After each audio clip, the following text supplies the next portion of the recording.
88 complete at the Brickyard 400. If you're just joining us, the 5-hour energy rapid recap will get us caught up. Carl Edwards not having a good day. Started second, but he's 4 laps down in 35th. Oh, man, just having a terrible day. Something wrong with the engine. It must be electronics or something. He's 4 laps down, like you said. Brand new crew chief trying to turn his year around, and it's getting worse right here at Indy. Yeah, we saw Denny Hamlin out early. Track position is absolutely a key. Led a majority of laps early, 26 and 27. On that restart, went back to 15 and hasn't been able to work his way back up through traffic. That's the pole sitter. Not the pole sitter. Dale Earnhardt Jr. started 20th, but looking good now. Yeah, and Junebug is moving forward. Looks really good. Yeah, Junebug. And little tidbit, the only father and son combination ever to win here was Unser. Right. And Jeff Gordon chasing the 5th win here right now in 3rd with some impressive speed. Jeff's been really, really fast. He and his teammate Jimmy Johnson are 2 fastest cars on the racetrack. Keep going and going.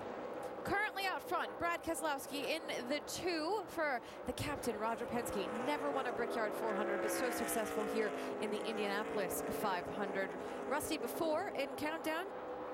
Oh, and here he comes down pit road. On a different pit strategy than the 48. Doc, coming your way. Brad Keselowski saying I'm a little free on exit, but I want a very, very small adjustment. They're warning Brad, do not speed on pit road, no penalties. Got a great race car. Going to change 4 tires. They've got to get it full of fuel. It will make one more stop around lap 130. Left front going on, left rear going on. They had a 12.5-second stop last time. Little issue with the left rear, but they're down and away. Alan? All right, Doc, thanks. I was looking at my numbers, and I just said to Andy and DJ, 2 cars got to be coming in shortly because he pitted at lap 60. That was a 30-lap run. Jimmy Johnson pitted at 72. You see, we're on 91 now, so he's another 10, 11 laps away from another visit to pit road. Yeah, I think the strategy is working out really well for them, and I think it's better than they even anticipated. I'm sure they didn't think they would keep the lead through this cycle. They did, and now they make that up, this stop, and they'll keep the car on the lead lap. And I got to think some of the other teams are trying to, or at least paying attention to what's going on here, maybe learning something. Only going 30 laps there, though. A little curious that now they're going to have to go 35. Well, they can go farther than you think. I talked to those guys down there. They wouldn't tell me exactly what kind of mileage they're getting, but they get good mileage. Yet they haven't played that hand yet. You heard Brad say on that 1 to 10 fuel saving scale, he was at a 1. Wonder if that'll change here while he waits out the Jimmy Johnson pit stop. Of course, Brad, a big user of Twitter, and the folks in the pit studio are at it as well today at NASCAR ESPN with the hashtag pit studio if you want to be part of the conversation. I'll resist using the line about asking Brad what he's eaten during the race. But I can tell you if you ask Brad about Junebug, he's got something to say. Dale Earnhardt Jr. has been one of the movers in this race.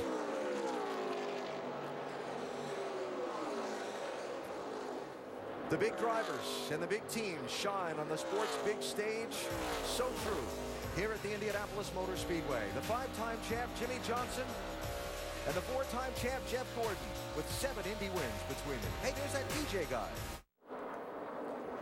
At the Indianapolis Motor Speedway, the Brickyard 400, telecast presented by Golden Corral, is under caution for just the 3rd time in the race. Casey Mears with that damage on the right side of his 13 car. Yeah, you can see somehow he had a problem getting through the corner. Don't know what it was. Doesn't really look like a blown tire. It looked like he had some kind of problem, though, and got out of the groove up against the wall. Running in 30th place at the time, and you see that Casey has taken that car back behind the wall. I don't know if something happened to the engine or something. They're losing fluid somehow. But he lost traction getting through that corner. Here come the leaders to pit road. Stops with 65 laps to go, Mike. Yep, and a couple of concerns for Jeff Gordon in the 24 team. The car's running a little bit hot. Expect them to clean the grill thoroughly. Also, he said the car's a bit tight, so they're going to make a track bar adjustment. They're going to go up a half round. Also expect a 4-tire change in the 24 car and a full load of Sunoco race fuel, Vince. For Jimmy Johnson, they're still working on the balance of the car. They're going to make a track bar adjustment up 1 round, 4 tires for Jimmy Johnson. Dave. Kyle Busch said his car is free all the way through the corner. They want to go back on an air adjustment they made the previous stop. As for Greg Biffle, running in the 3rd position, Biffle says, I need forward drive. I'm loose on the gas. They'll make a wedge adjustment. 4 tires. There goes the wedge adjustment. Biffle's out of here. Saw saw a little strategy. Fuel only for the 78 of Regan Smith.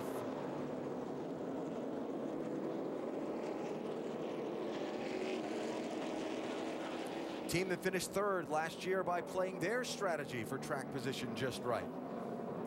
And speaking of strategy, Brad Keselowski is going to be the leader. Busy time on the pit lane as we're under caution for the third time at the Brickyard.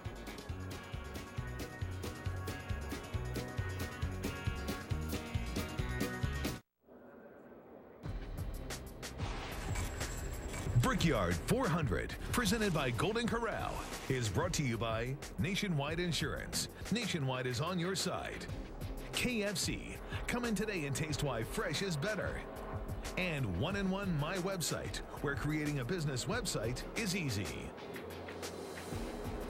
A warm 86-degree afternoon at the Indianapolis Motor Speedway as we come up on the 250-mile mark of today's Brickyard 400. Make sure to go to NASCAR.com for all your latest NASCAR information. Working the third caution of this race that came out after Casey Mears had trouble and caught the wall in turn number 2. Tony Stewart, our in-race reporter for the day, is back in 23rd, DJ. Hey, Tony, Dale Chair, you have a copy? Yeah, bud. Hey, man, looks like your day's going kind of like mine started when I couldn't even get your crew chief's name right. But what are you and Steve doing to make this car better for you? A lot of praying right now. It's a lot better than it was yesterday. I mean, we didn't have a very good day yesterday, obviously, and I'm proud of Steve and Zippy and everybody working as hard as they did last night. It's a much better race car than we had last night, but it's just kind of hard to get there from where we were yesterday, so we'll keep plugging away at it. Hey, Tony, the difficulty with these cars in traffic, how much more difficult is it in trying to make these passes? When your car's balanced, you can get through there pretty good still. It's just you know, if you're a little bit off at this place, it's hard to do the things that you need to do to get through traffic. So we're really having to catch guys off guard to gain spots here, but we got a long way to go here still, so we haven't given up on this thing yet. All right, we know that you won't. Good luck, buddy. Thanks, bud.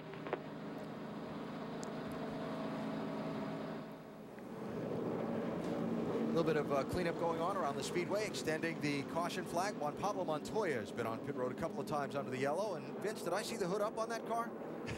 It was up. They're trying everything. They're working on all four corners of that. Shims, spring rubbers, you name it. They're working on it, trying to change it. That's how much of a handful it's been for Juan Pablo Montoya today. He says this thing is all over the place. So they said, let's bring it in. We'll make big swings at it, try to make wholesale changes and see if we can give you something to work with. He's still on the lead lap, but deep in the field at 26th.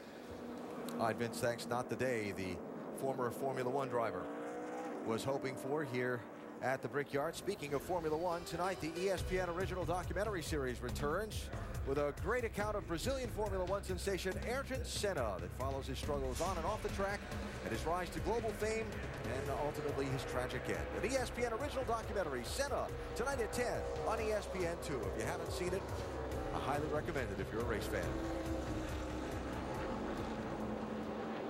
Going racing in one more lap. You see some wave arounds going past the pace car. Cars that did not pit under the yellow were between the leader and the pace car, and so they get to pass the pace car before the restart. One of those was Kurt Busch. Yeah. Kurt Busch, David Stremme, David Reagan, and David Gilliland all come back around to the lead lap. The free pass car was Landon Castle. It gives us now 32 cars on the lead lap at 250 miles. We're doubled up for the restart, spotted some more debris. Going to wave off the restart, make sure the track is clean and ready for green.